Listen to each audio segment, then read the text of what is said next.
It's 3:07. I'm going to call this meeting of ENF to order. If you'll stand with me, I'll do the invocation.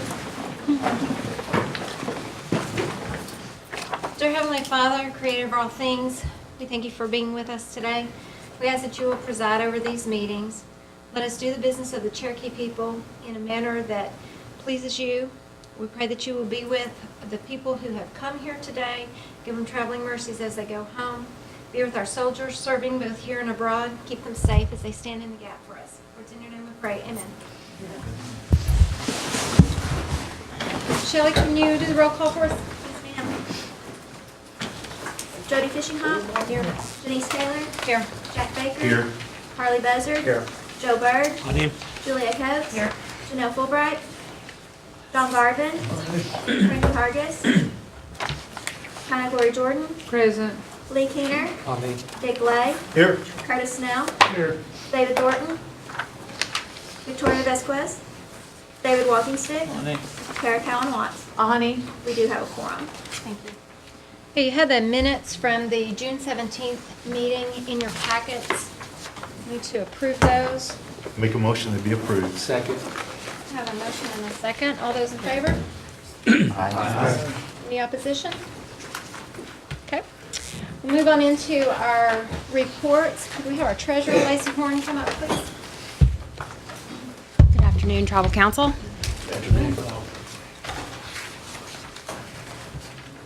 I've got some good news today. The Principal Chief's proposed budget is complete. It is in the process of being processed for you all and combined into two very large binders. We've had several mishaps with the supplies that go into providing those binders with you, and so we've had the office supply man here every day this week. So those will be here at some point this late afternoon, evening at some point. So they'll be here for Jody to begin his review, and then we'll go into budget hearings. I believe the chairwomen have set that for August the 18th, so we'll be ready for that. And then I'd like to report on our grant services department. I remember at budget hearings last year, there was a request to report on grant services, and we've been putting little snippets of the reports on that department, which is a combined department that incorporates both of our grant development, so the applying for grants, and also the grants management department, so the managing and ensuring compliance for those grants, and keeping up with the progress reports and all the reporting that we have to do along with those grants. And so I'm happy to say that as of last week, I had them run a report that we've got about $74 million of grant applications in the queue right now. $13 million of that is for continuing or renewals of existing grants that we've had previously, and $61 million of those applications are for new money to the Cherokee Nation. And so having this all-encompassing grant services department has enabled us to sort of build the foundation, and we're continuing to build this foundation more and more every day for us to be nimble in order to go after these grants, and also when we get the grants, we're able to comply with them to the letter of the funding letter that we have. So that's all very good news. And then our single audit over the nation's federal funds was completed and issued on June the 30th. And that was then sent to the clearinghouse for the Office of Management and Budget. And I'm happy to say it was another great audit, a clean audit. And I have here today our audit director for BKD, a gentleman named Joel Hauser. He is here, and with the chairwoman's permission, I would like to have him come up, and he'll talk to you a little bit about the reports that you have in front of you. You have the single audit report, you have the management letter, and then you have two population audits, the audits for 13 and 14. And so Joel will join me here going over those. Madam Chair, Yes. I don't recall in the past these being marked confidential, but the ones in front of me are marked confidential. Why are public audit reports marked confidential? Help me understand. Counselor Watts, these are not public reports. The The management letter especially is not a public report, and we've asked the Attorney General, and so this is consistent with how you've had the reports marked in previous years. That's not how I recall it either. Thank you. Well, what's the legal reason why they would be confidential, whether I understood it in the past or not? Well, from the management letter's perspective, I mean, these are internal communications to the principal chief, the tribal council, and the management. This is an internal communication. Correct. For the population audits that you have in front of you, I think Joel can probably talk to that a little bit more, but there's a reason why those are confidential as well. The population audits are not a requirement, but they are part of the motor vehicle fuels tax with the state, the contract. And although they're not a required audit, we have performed the audit in the past that gets submitted to the state as part of that contract. And so it's more of an internal document as well between the state and the Cherokee Nation. And you'll see in the communications, the last page of these, it says this communication is intended solely for the information and use of management and others within the nation, and it is not intended to be and nor should not be used by anyone other than these specified parties. Thank you. Thank you, Madam Chair.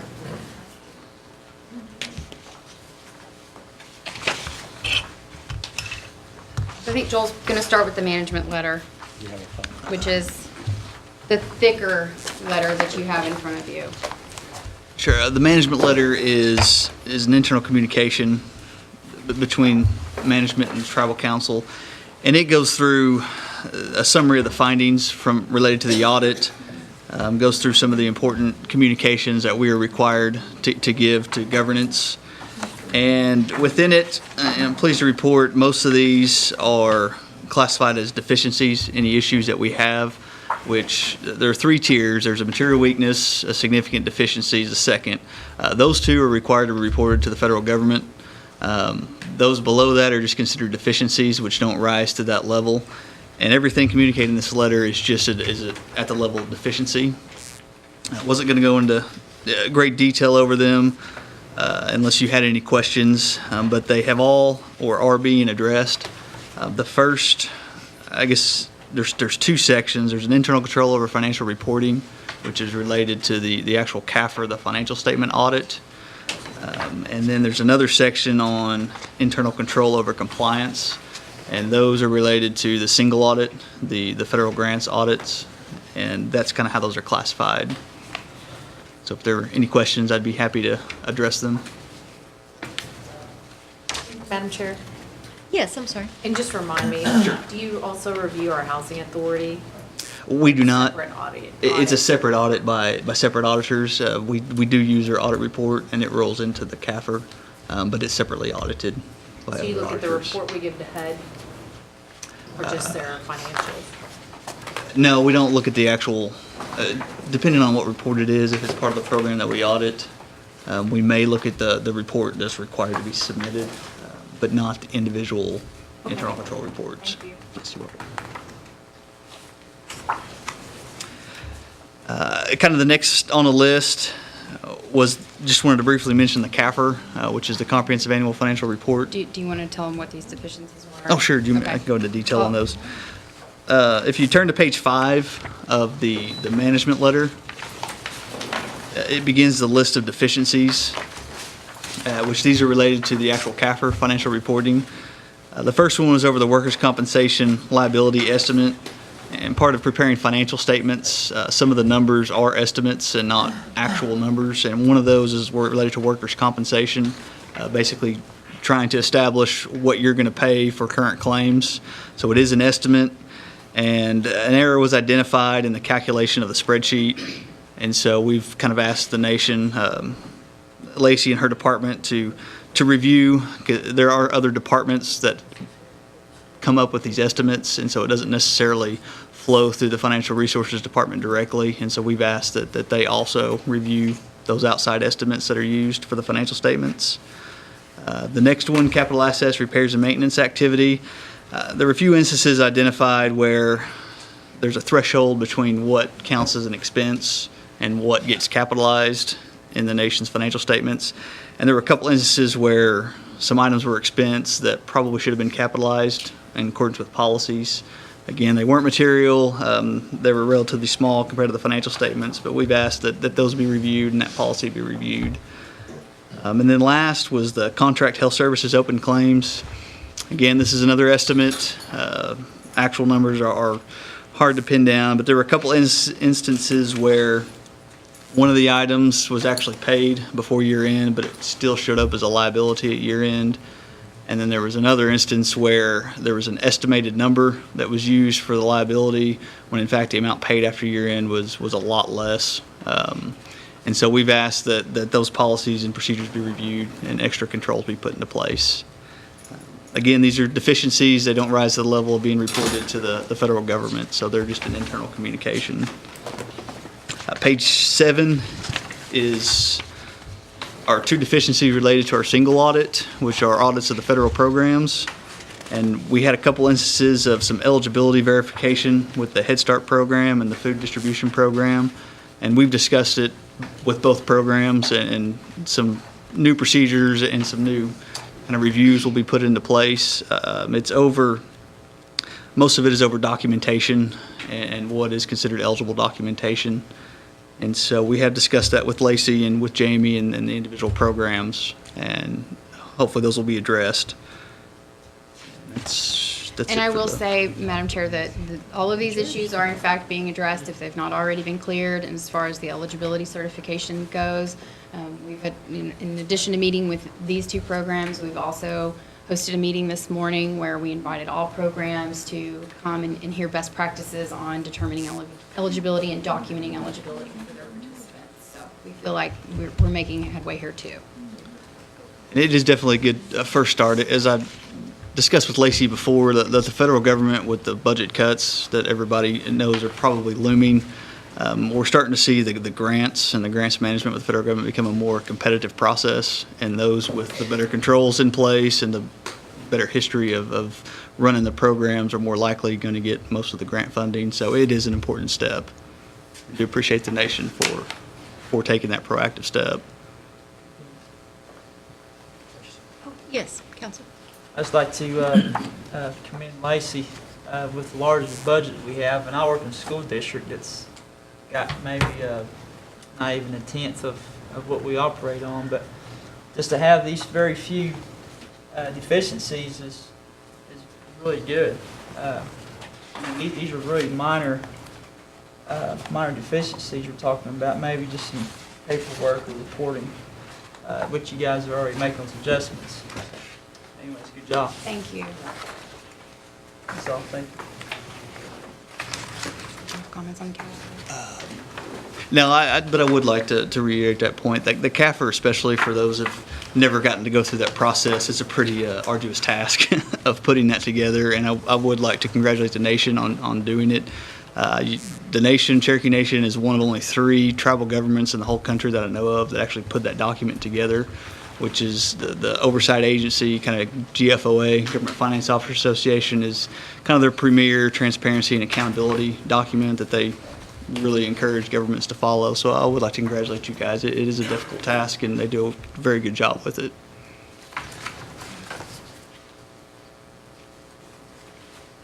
So are there any other questions over this audit? That concludes my report. Okay, are there any questions of our treasurer? It appears like a job well done. I haven't had a chance to read all of this, but, like the counselor said, like just minor findings that can be corrected. Look like you're on the verge of doing that. So to you and your staff, job well done. Yes, thank you, and I will accept that on behalf of my staff, because it's not me. There's a number of people across the nation in the Financial Resources Department who make this happen and who make these good audit reports happen. So it is to commend them as well. And also the chief sets a good tone at the top for us as well, as far as compliance goes. Thank you. Move on to Cherokee Nation Business, Sean Slayton. Man. Courtney Harris tonight.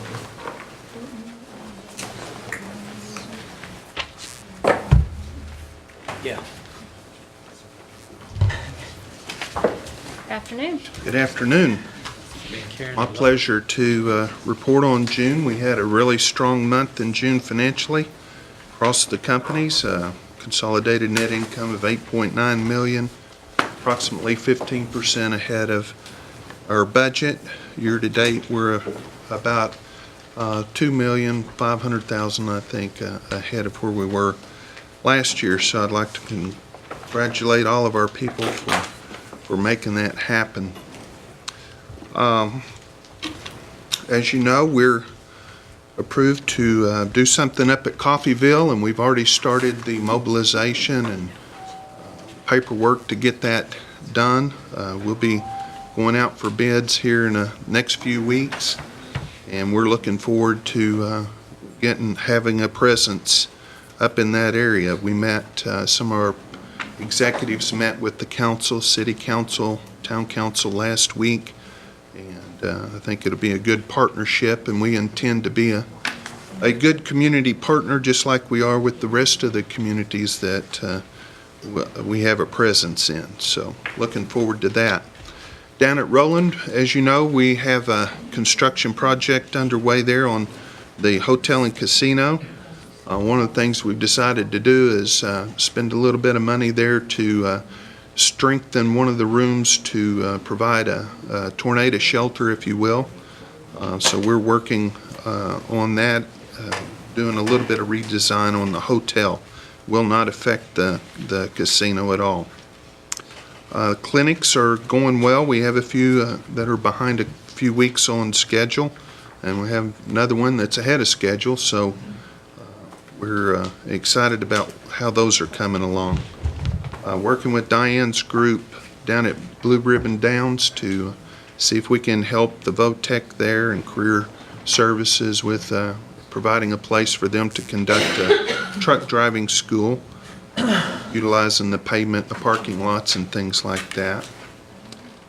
And then we're just working hard on a mitigation plan for the upcoming expansion of the Creeks facility with the Margaritaville. So we're doing our homework, trying to minimize whatever impact might come from that. And that's my report today, and I'll be happy to answer any questions. Councilor Alan Watts? Thank you, Madam Chair. Hi, Sean. Hello, Carol.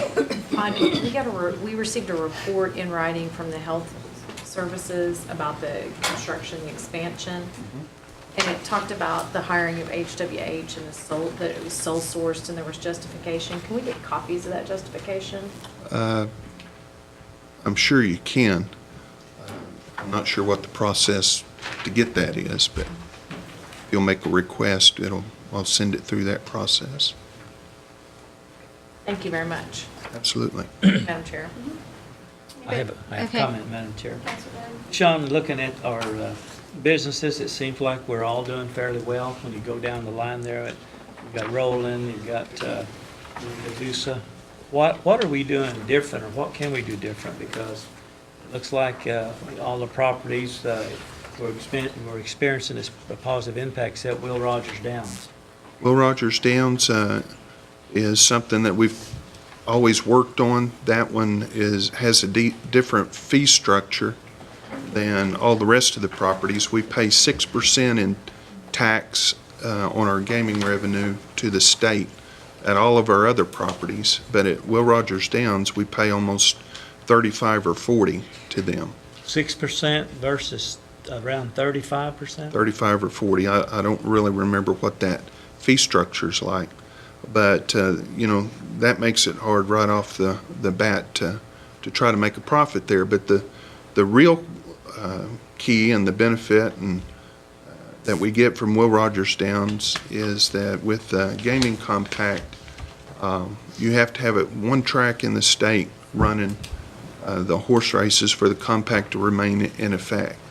So by having Will Rogers Downs, we control our future in terms of the compact and horse racing by running those races. So all the other gaming facilities around the 14 counties and really across the state for the other tribes are impacted by us running horses, as well as Remington Park with the chicks running. So we just try every day. And I know they had a budget meeting here last Friday that they were going over to do what we can to make that better. Thank you, Sean. You're welcome. Thank you, Madam Chair. Any other questions of Mr. Slate? Good report. Keep up Thank the you. good work. Okay, is Diane Kelly in the house?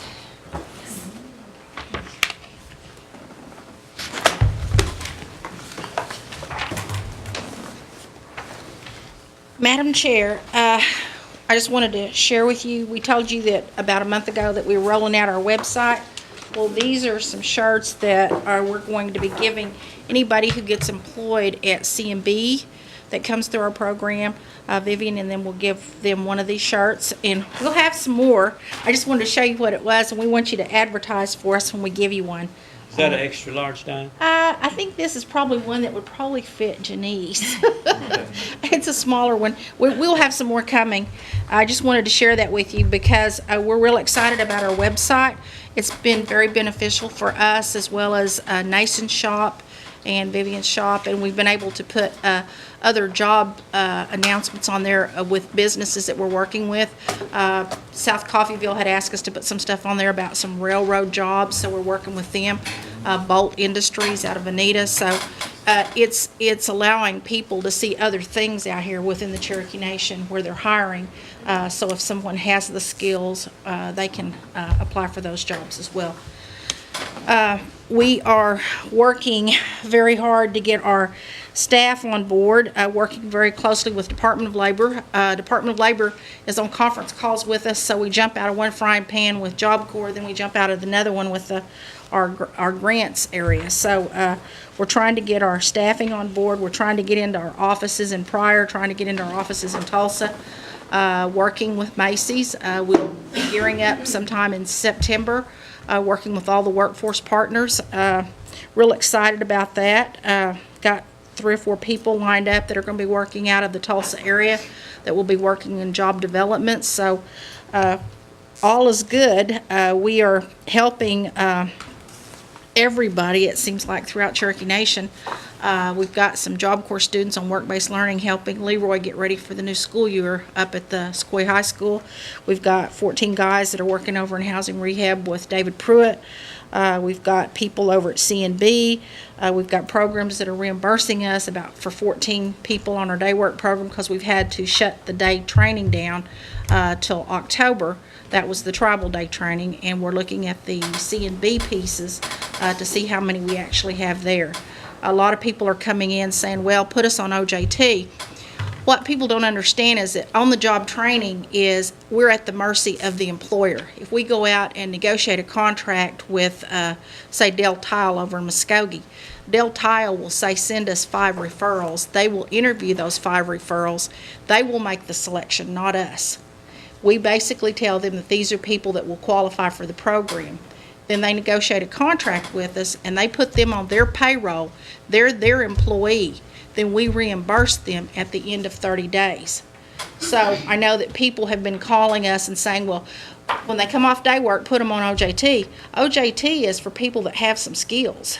It's not for people that just walk in off the street. So OJT is a little different, and we're at the mercy of the employer. So I wanted to kind of explain that. So if you get calls from people, you'll have a better understanding of how you can respond to it.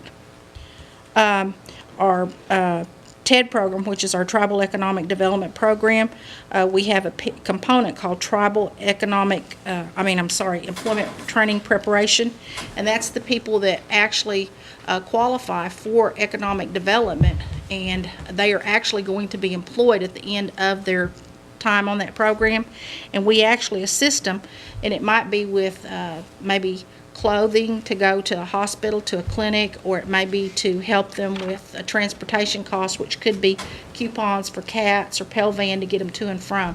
So that's what the EPT program is all about, and where John Smith and his people are working with that, and our job developers are going to be working with that. So do y'all have any questions? Yeah. Okay. Oh, wait. I do have one question. I had a constituent that sent me a newspaper article that said we got $155 million in funding for new jobs. Is that, and it was through your department? It was not $155. I mean, $155 million. It was 3,740,something thousand, I think. I can't remember the exact figure, but it was 3 million and something. Is this the 3 million you were talking about last month? Yes, ma'am. Is this the one that you said that we did not have criteria to how we were going to administer the program yet? That is correct. We still have to develop the policies, and the policies have to be submitted to the Dallas Regional Office. Our project officer has to approve the policies that we're going to operate under. Because it's a national demonstration project for 2 years. It is being introduced by Vice President Biden and the Secretary of Labor, and they're going to be monitoring it very closely because we're the only Indian tribe to get the money with states. And one of the things that they're hoping to come out of it is that once the demonstration program is over with, they hope that they can use the data and statistics to go out and train other tribes on how we actually develop the program. So, is there a guarantee of 100 slots for OJT and vocational training yet, if we don't know the criteria? That's what we submitted in our narrative budget that we submitted to the Department of Labor. They gave us additional money, and then we have to get approval on where we're going to put that additional money. And what they're asking us to do is to do our preparation and our planning with all of the workforce partners and all the economic development entities and businesses that we're going to be working with. And then we have to get our staff hired, and then we have to get the staff trained. So this hasn't, basically this hadn't been set up yet. No, ma'am. It's Well- it's a work in progress. Without naming names, folks, this came from one of our counselors. And we need to be accurate in what information we're giving out to the public, because this article encouraged people to start calling career services to get put on the program. And my understanding from the folks I've talked to at Career Services is they're being inundated with calls for a program that last month was explained to us was not ready to be implemented yet.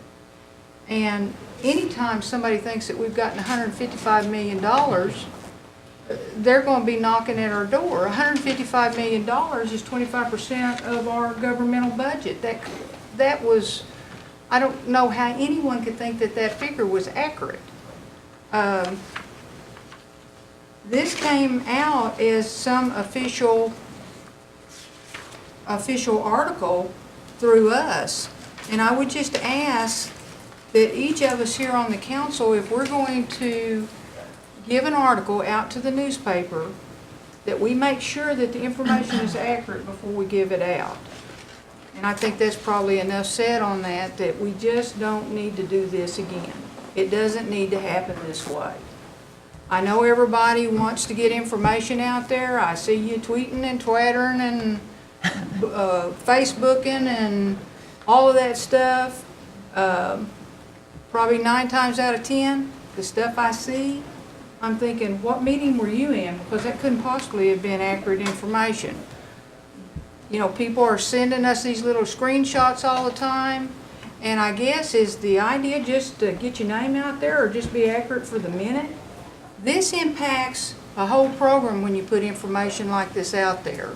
So let's be vigilant. Let's make sure our information is correct. And if we have questions, call the department heads before we release this information. There's usually official releases from Cherokee Nation when a program like this is going to come online and be started. And while we can say maybe the program's coming down the pipe, let's don't tell them to call the program when this money has not even been put in the pipeline yet. Thank you. Counselor Calhoun Watts? Thank you, Madam Chair. I believe you saw the email I wrote you, so I will take full ownership. It was a weekly column that I've written for years, and I apologize because I reread the one statement on the finances, and I see how the number was mistook, and I could have wrote it better. But it didn't say we got that, but I understand how it was misread. So I know I call for calls of action in most of my columns and such, so apologize to the staff, I guess, for the additional work we created and the need.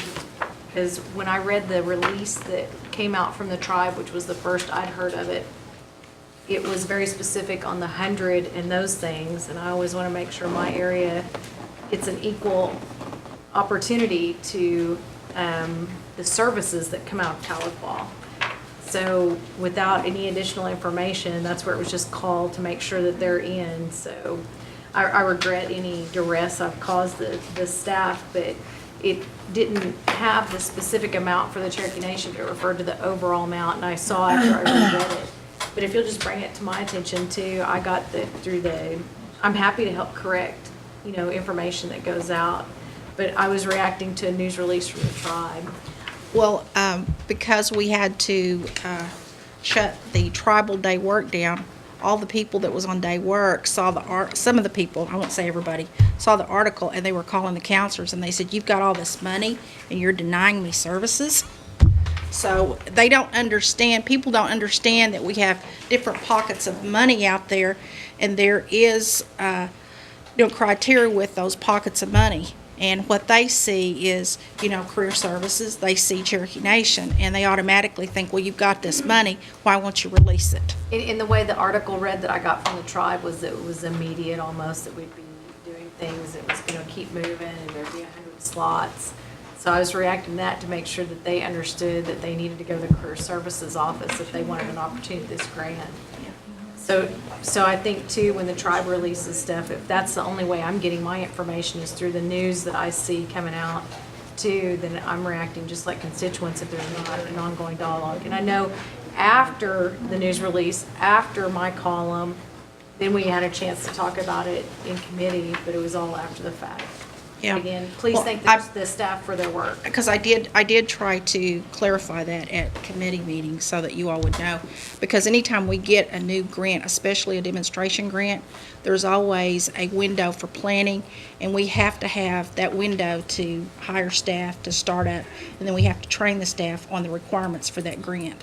And as a result of that, I've got all my counselors coming in tomorrow to give them an overview of where we're at, because some of them got some hostile clients calling them, and I told them that we would discuss it tomorrow. So I'm going to try to get it clarified for them tomorrow. So again, I sent you an email and I'd welcome the opportunity to help fix it.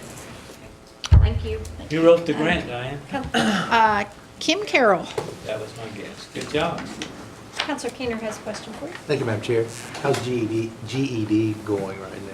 GED is going as well as can be expected, because we had a window where the state required that we have all the GED sites set up a certain way, and they didn't have all the requirements out. So by the time we got them and we got all of our centers set up, we had to play catch up. Our GED numbers are going to be down a little bit this year as a result of that, but that's to be expected when you change over to a new way of doing business. But I tell you what, Thunderbird Academy has kept us on our feet. They've been hauling people down here right and left to get certified. So we appreciate all the support and everything that you gave us. We are leaving the testing site in Pryor out at Cherokee Heights. That was written into Gary's NAHASDA program, and they built that facility up there for GED and literacy. So we feel like we've got to leave it there, so it'll stay there. We're a little over 50% towards our goal, but it might be not quite there. That's true. We probably won't meet the goal because of that, but, we're going to do our best. Okay, thank you. Thank you. Madam Chair. Counselor Byrd has. Diane attended your summer youth council banquet. Mm-hmm. You and George Roach and your staff did an outstanding job.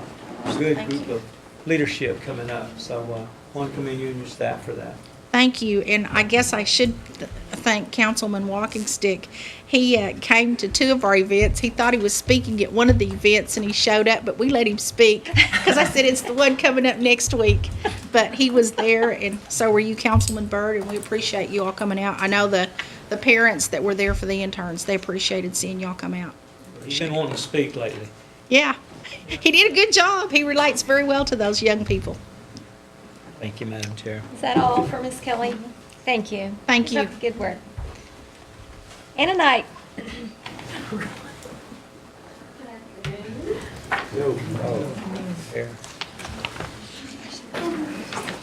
You should have a copy of my report. I would like to add just a few items or highlight a few items, and one of them is the Northeast Oklahoma Regional Alliance Conference is coming up at NSU on October 7th, so we're busy working on the agenda for that.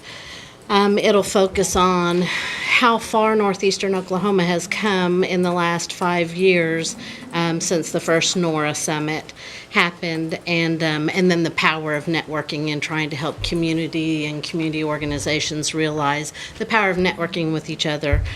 Also, my group, we've been busy working on strategic planning for the loan programs and the entrepreneurship. We've gone through a software update, which is going to enable us to make better impact reporting assessments so we can determine exactly what kind of impact and long-term impact our programs have. I also will note that Lou Slagle, the holiday director, is retiring at the end of this year. So Donna Tennant, who is the community tourism supervisor, has been working with Lou, and she's got 30 years of event planning experience. And so more than likely what we'll do is slide Donna into that position. She'll maintain some of her other duties, and then we might hire a general staff person for her.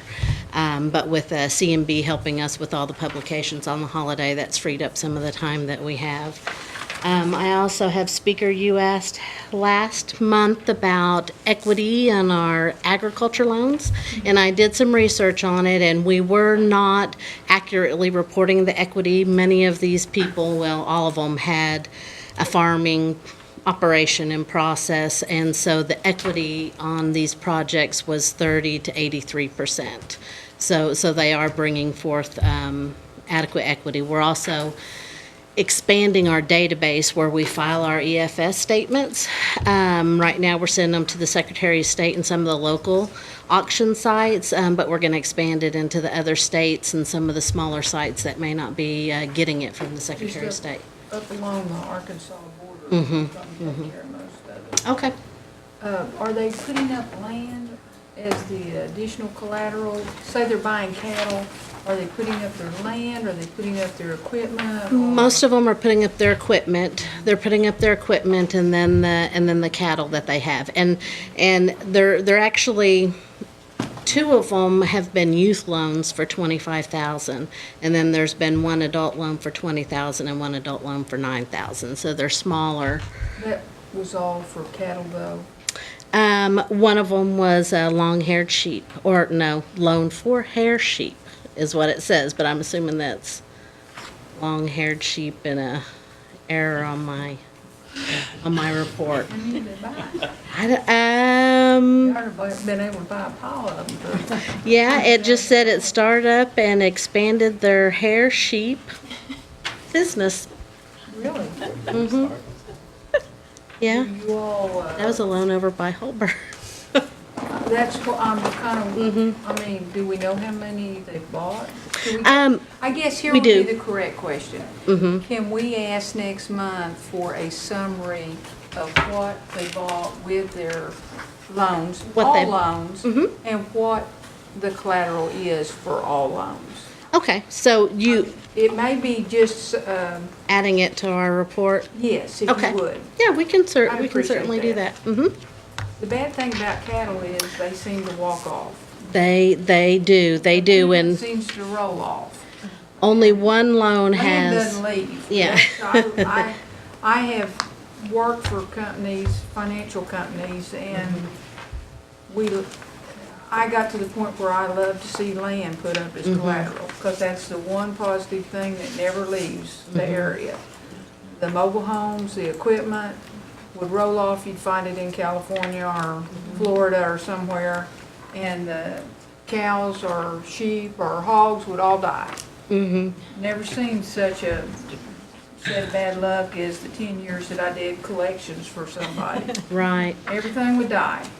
Or you'd get them back and they'd be barely breathing, and then they would die. No.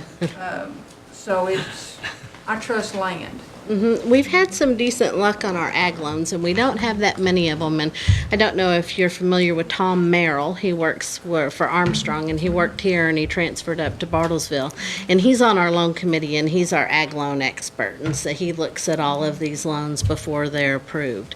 And I would just remind you that we make loans that banks won't typically make. So we make the higher risk loans and accept a little bit different collateral and Have we actually had any ag loans go into default? not at this point, no. So, I mean, right now, the market's good on, you shouldn't be in default because this is probably the first time in 25, 30 years, would you say, Dick, that farmers and ranchers are making a profit? Things are good. It's a lot. You won't see them die or run off until it goes back down. Yeah. We'll certainly add that to the report. Thank you. Does anybody else have any questions over Anna's report? Yes, Counselor Garvin? How many's on your loan committee, and be possibly, could you share those names with us? Sure. There are. More than one loan committee or just one? There's one loan committee, and 3 of the members on it are on the Economic Development Trust Authority Board. And then two of them are commercial lenders, one from Salisaw and one from up in Bartlesville. But I can certainly get the names. I don't remember Kathy's last name, but otherwise it's Mike Crawley, Johnny Arp, Glendon Watkins, Tom Merrill, and Kathy from Salisaw. Could you share those with us, please? Thank you, Madam Chair. You're welcome. Any other questions? Okay, good. Oh, yes, Counselor Wilson. It's not about that, it's just, are these people that serve on your loan, are they compensated for their, No, they're not. is that right? They're a volunteer. The board is a volunteer, and the loan committee members are volunteers. How much time do they put in? They probably put in, I would say they may put in an hour a month, an hour to 2 hours a month.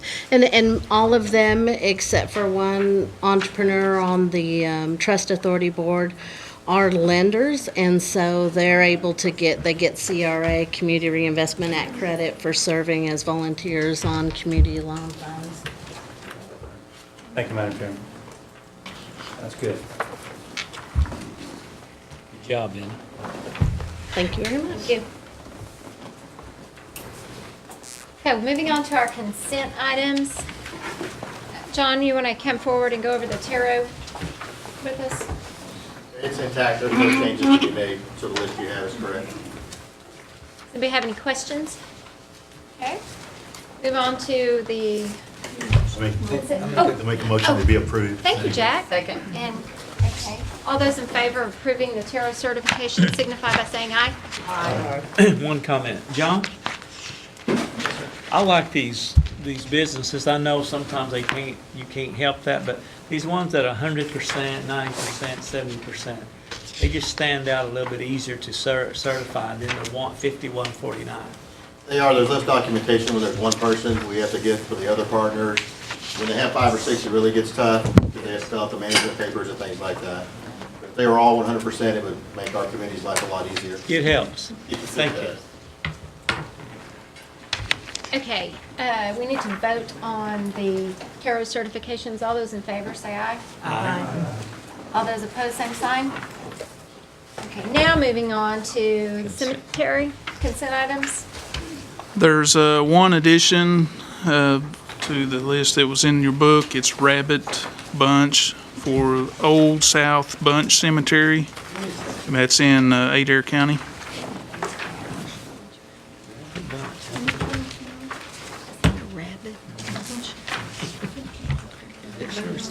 Is it not Bunch Rabbit, or is it? I figure it goes in the school.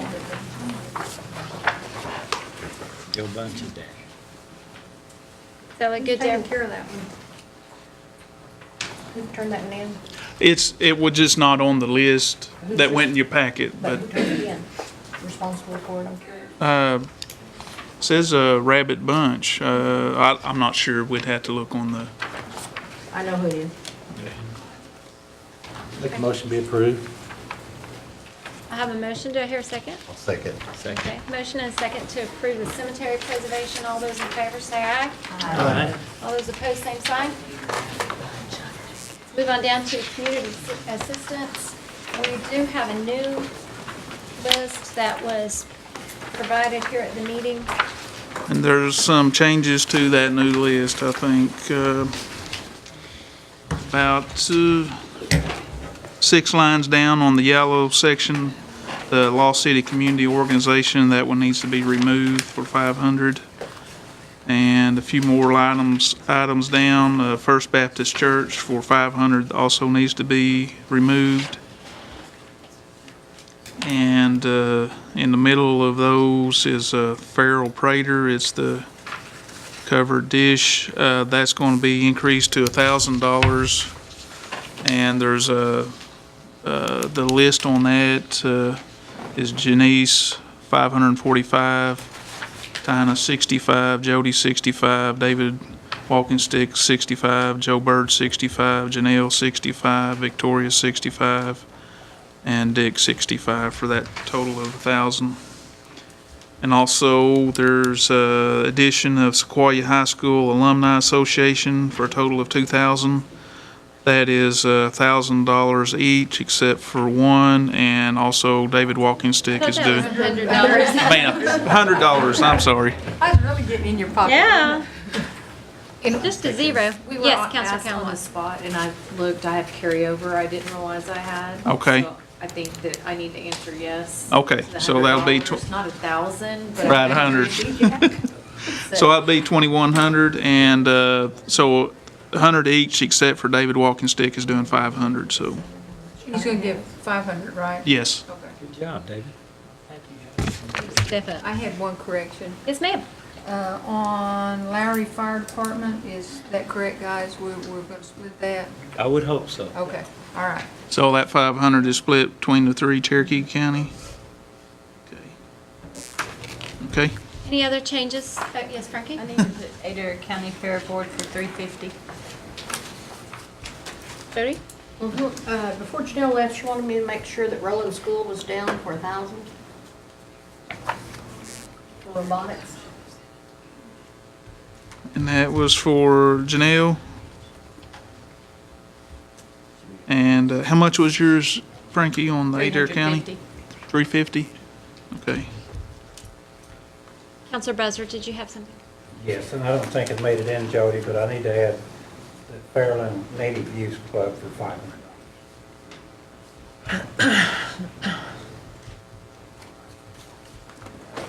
For 500.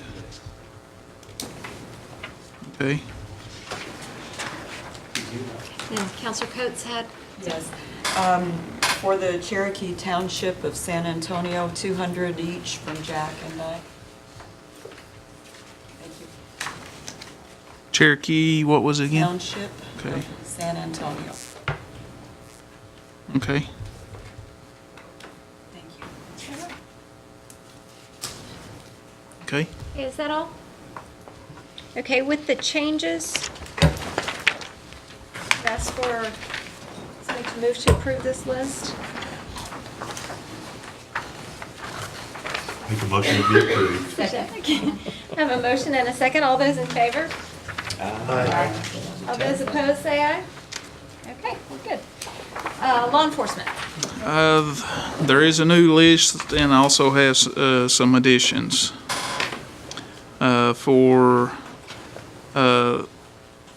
Adair County, we've got Frankie for $6,930.25.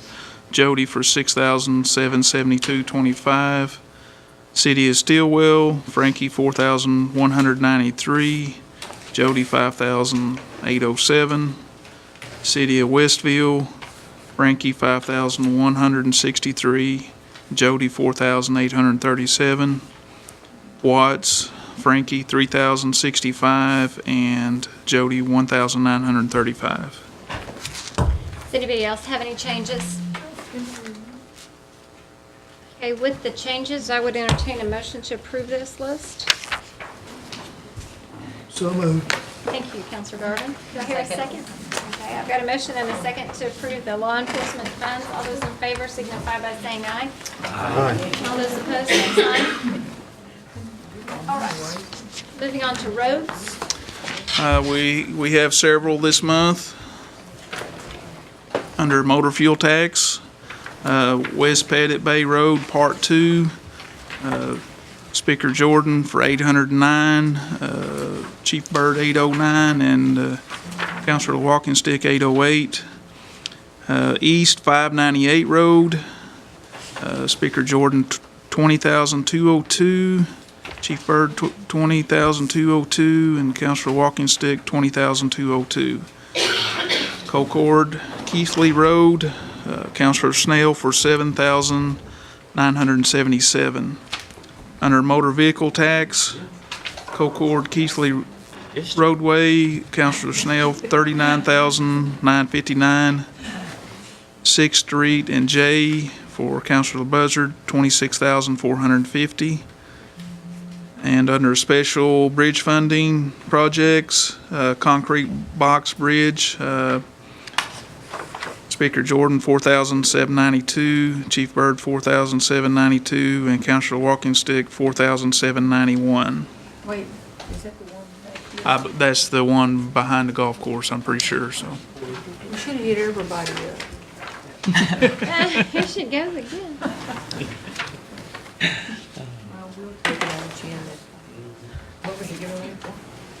Okay, does anybody have any changes to the roads?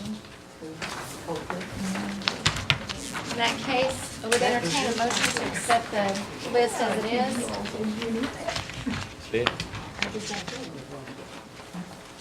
Oh, I entertain a motion. Do I have a second? Second. I have a motion and a second on the roads list. All those in favor say aye. Aye. All those opposed, same sign. Okay, moving on to sports teams application. I need to apologize. The report that is in your booklet was actually the wrong report, and Carla was out sick today, so I do not have an updated report.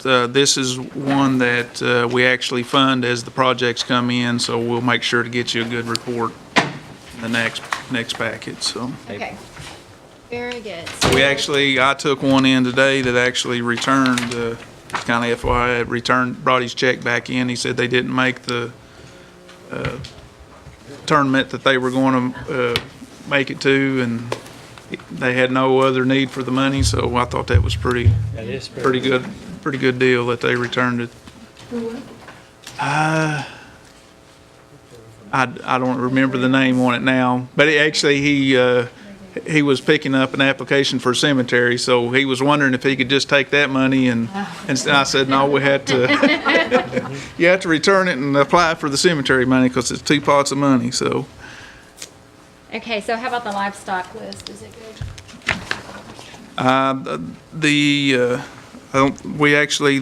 There's no additions. I think that Washington County may have been on there last month, but. I was gonna take it. if you're off. There's nothing. So that's the same list we approved last Right, month? Okay, right. very good. Okay, let's move on into the new business portion, because we do have a couple of things on that. And Jody, is it Mod 8 that we got a revised look? No, into? it's, 11. Okay. right, Mod 8 is still intact. And actually, it is, on the capital budget, it's actually just a grant reporting.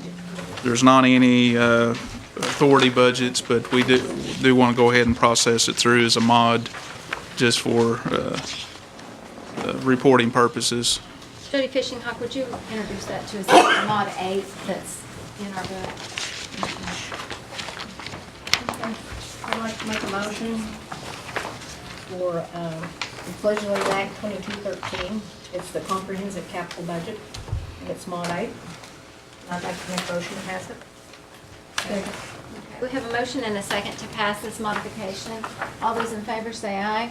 Aye. All those opposed, same sign. Okay, that passes. Okay, so Mod 11, I've asked Jody to go over with us because I think we all got that this morning with some changes.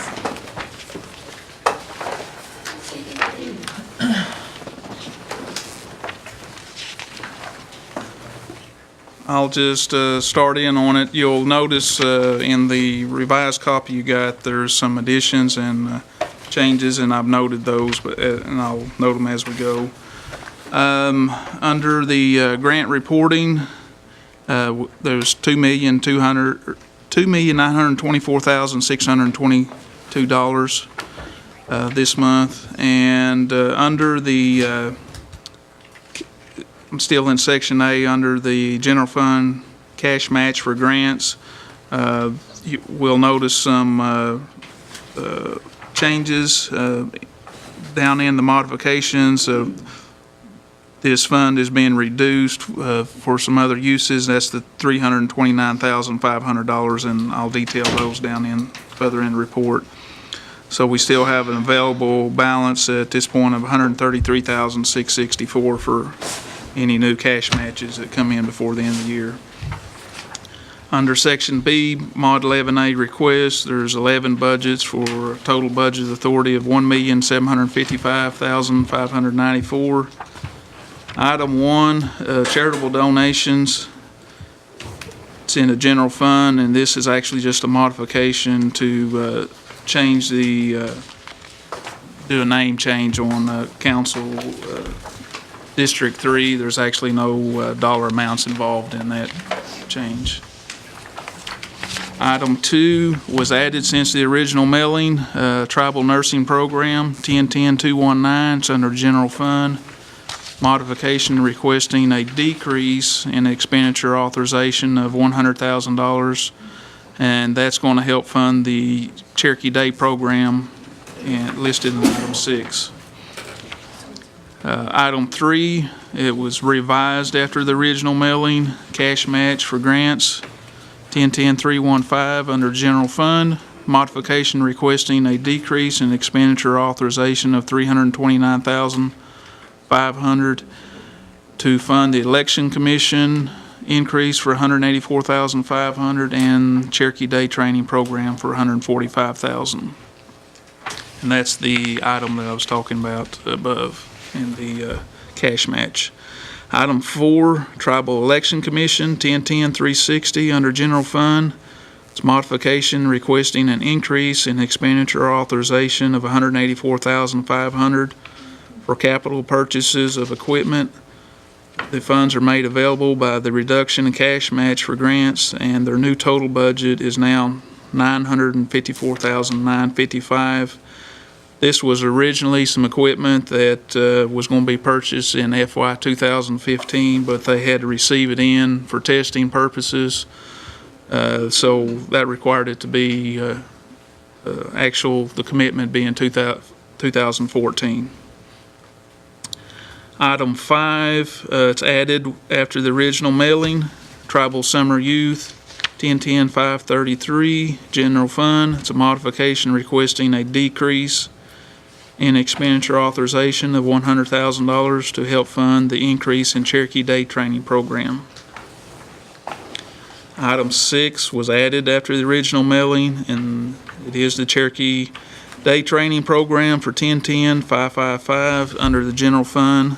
Modification requesting an increase in expenditure authorization of $345,000, and the funding is provided in decreases of detailed in items 2, 3, and 5. Item 7, Cherokee Nation Water Plan, 322-3070, DOI Self-Governance. Modification requesting a decrease in expenditure authorization of $21,178 that should have been budgeted in the water planning grant in item 5, and the remaining $310,000 in this budget is from general DOI self-governance carryover. Item 8 is the water planning grant, 322-5000 DOI self-governance. It's a new budget requesting expenditure authorization of $141,209 for additional funding, and $21,178 from item 4. This budget is for non-recurring funding awarded to us specifically for water planning, and for accounting purposes, they're separating it out from the what we were calling the Cherokee Nation Water Plan. Item 9, SANE 3324050, IHS Self-Governance Health, modification requesting an increase in expenditure authorization of $256,596 from carryover reconciliation. This total, or the total for this budget is now $493,084. And I've always, when I run across this, I could never remember, and I have to go look it up, so I put it down there for you guys what SANE stands for. It's Sexual Assault Nurse Examiner. Item 10, Contract Health Service, 332-4200, IHS Self-Governance Health, modification requesting an increase in expenditure authorization of $1,228,667 from an increase in funds awarded related to compacting Claremore Contract Health Services effective June 1, 2014. New budget total is $23,093,891. Item 11 was added after the original mailing. Transitional Emergency Housing, 3566060. It's under the NAHASDA funding. Modification requesting an increase in expenditure authorization of $150,000 for additional client services from available NAHASDA funds. The new budget is $1,338,522.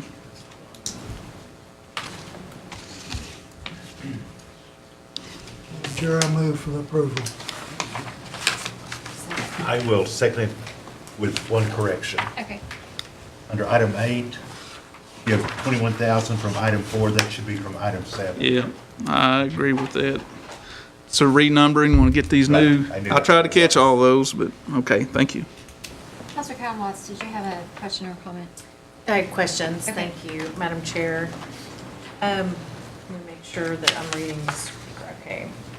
So, on item number 2, I never want to, the day training program is great. I don't want to take away from that, but the feedback I get, and remind me which nursing program this is, logistically, if it's a constituent coming in to apply, is that there's a high need in that tribal nursing program. So is that under career services? And I'm just now looking at this. Yeah, I haven't had a this chance. is, I know you emailed it out. So, yeah, could you remind me which one? Okay. It's the associate nursing program that's headed up by Jan Grogan. Jan usually obligates her money, usually going into the fall semester, and because she didn't get it obligated, and when we needed it for the day work, we pulled it over there so that we could keep it within our department and not have to go out and ask for it. And, because I'm sending people to Jan and everyone else constantly, and I know there's always confusion, and we don't always catch whether it's the associate in nursing versus the RN degree and LPN. You guys end up sorting it out.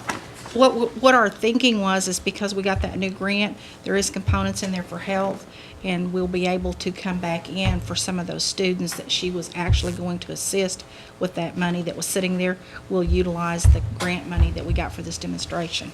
Okay, because I guess at the end of the day, without having actual numbers, my perception is that we have a high need in this area. Not that we don't have a high need in day work, I'm not saying that, but I don't want to take from nursing in order to do something else. We would not have taken that money had we not had this other grant to pull from for October. Okay, so the jobs grant, the DOL jobs grant, it should replace that. Yes. Okay, and then,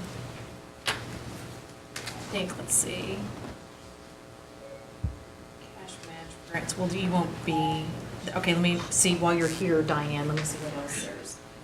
So in the tribal summer youth, I know we're already past that, but we had such a high need typically.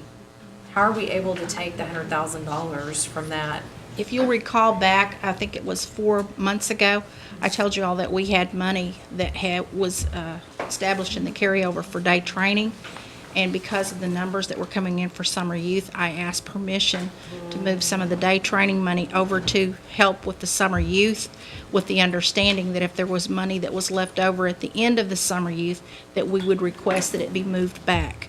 And we took 300,000 of the day training and moved it over to summer youth.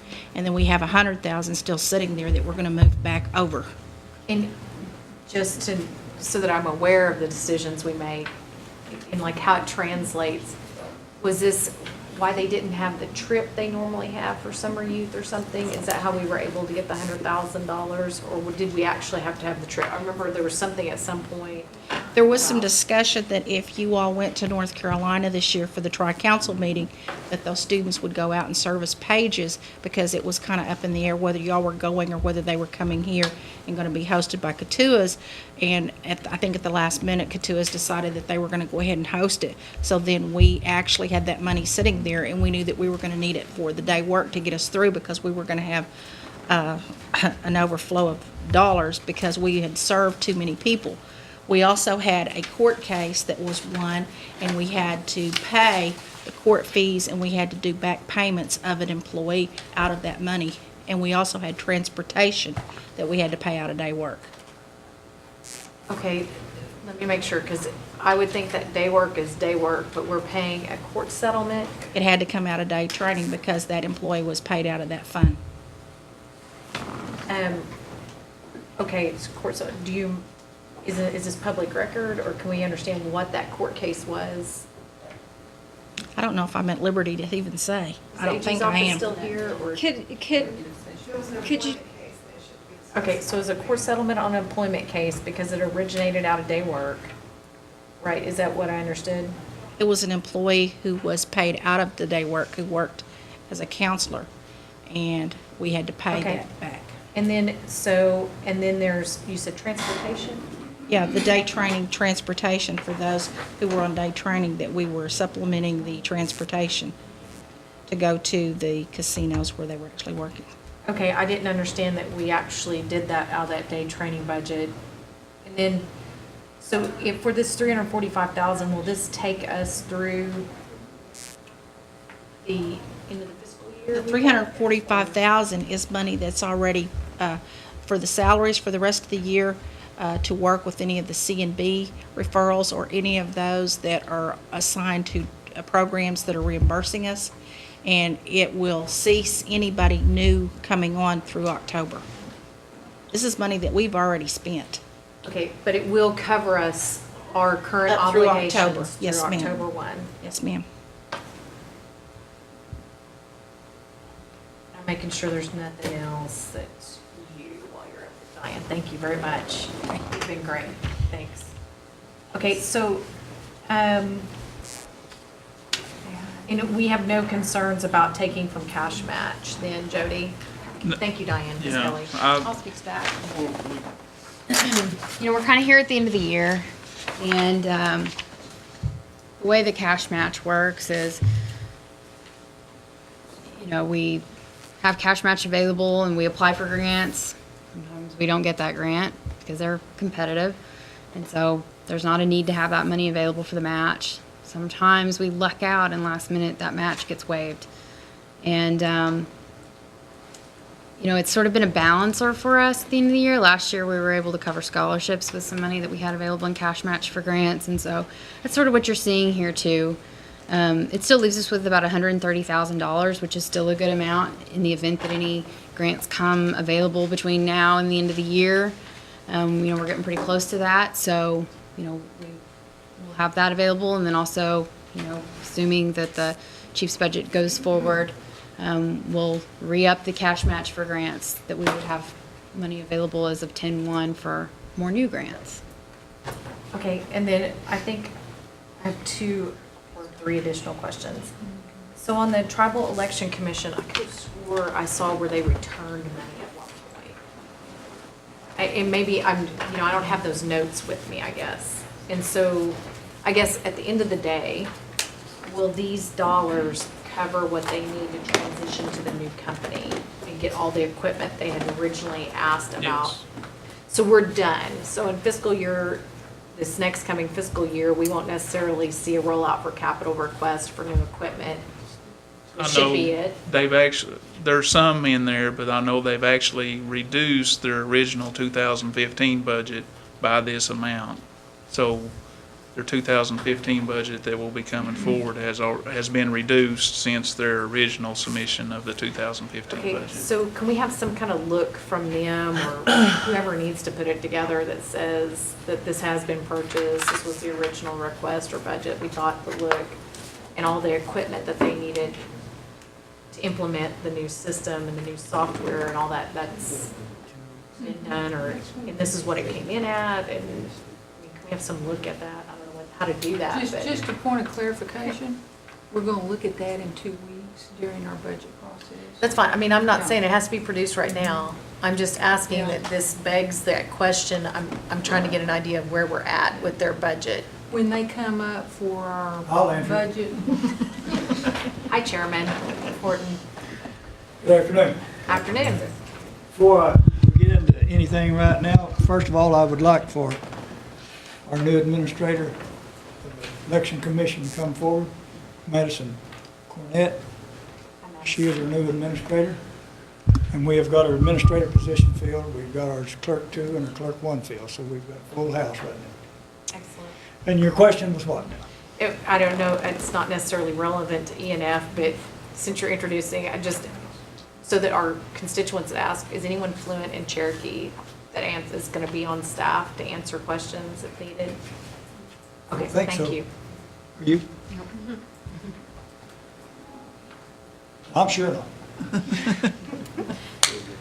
Okay, you was asking about the, Do you have a sheet or worksheet or a couple of pages or papers that would cover? okay, I've got This is 6. what we proposed, and this is what we've done, and this is how we've done it, and this is what we have left? We had half of our equipment bought. And the vendor that we're buying it from, Hart Inter Civic out of Dallas, Texas, they wanted to get all the equipment here at one time, so when they came up and they programmed all the machines, it'd all be here at one time, they wouldn't have to come back. So we're asking, they've already got the machines here. And they said they would be fine with paying for them out of the 215 budget.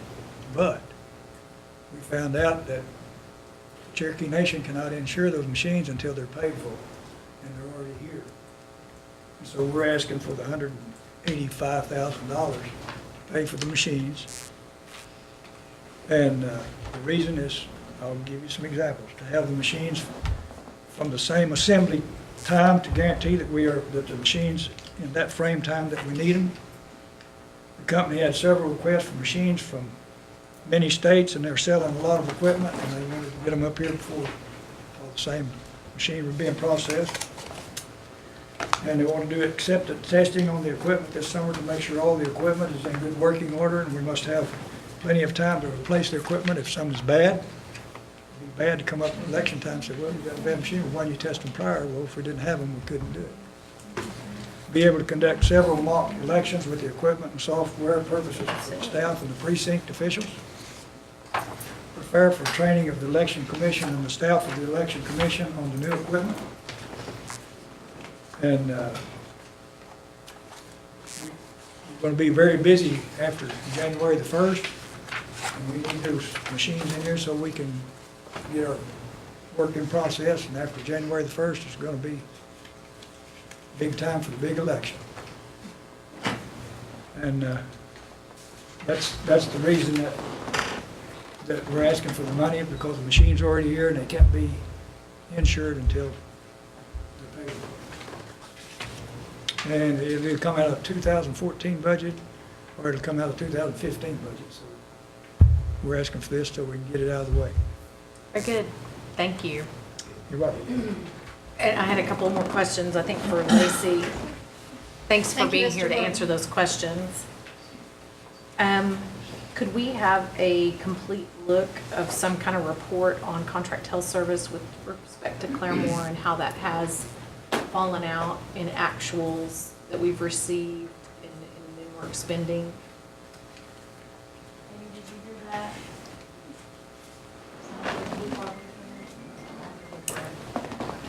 And then the only other question, I know that we have this huge need in transitional emergency housing, but it's not clear to me, it's the existing NAHASDA budget, but is it coming from which line item in the NAHASDA budget that we're moving money for the transitional emergency housing? Well, it's from fiscal year 14, NAHASDA money, which I believe there's about.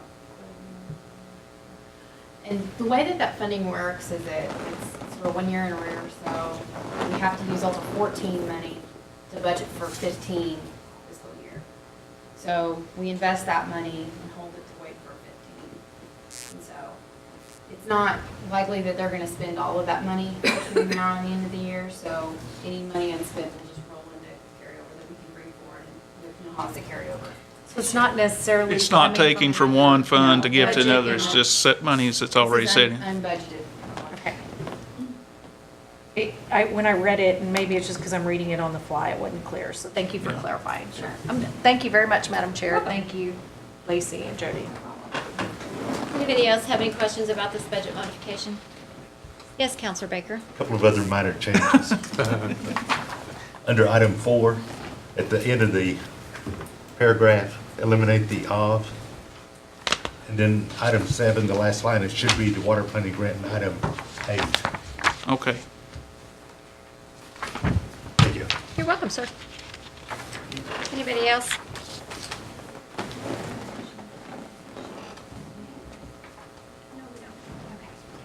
So if there's no other discussion on this, I would entertain a motion to approve this modification. So moved. Thank you, Counselor Garner. And Counselor Carolyn Watts. Okay, everybody who moves to approve this act may do so by saying aye. Aye. Anyone who's opposed? Okay, it carries. Madam Chair, Yes. I would ask the body to go back and amend the community assistance approval. We left off one that we had discussed. The three of us were going to split $1,000 for rural water district number 1 in Cherokee County. And I'll take the 334 if you guys will take the 333. If you have 350, I'll take. How many Cherokee families live in that district? 80 Cherokee families will benefit by keeping the doors open for another couple of months. Okay. They're in the negative, I understand, and need just a little assistance to get them over the hump for the next couple of months. Get them out of negative, Diane. Yes, Frank. I'd like to correct the name that I gave you. It's not the Adair County Fair Board, it's the Adair County Fair Booster Club. With those amendments, I would make a motion that we add those to the community assistance money and vote again. Jack, correct me, I don't think I'm doing it right. I think I'm making a motion. If there's no that- objections, I would say that Yeah. would be fine. Okay. A second. Okay. So I have a motion and a second to amend the community assistance. All those in favor? Aye. Any opposition? Okay, that carries. Are there any announcements? Thank you, Jack. Next meeting? If there are no announcements, our next meeting is scheduled for Thursday, August 28th at 3. Entertain a motion to adjourn. So moved. Second. Have a second? All those in favor? Aye. All those opposed? Yes.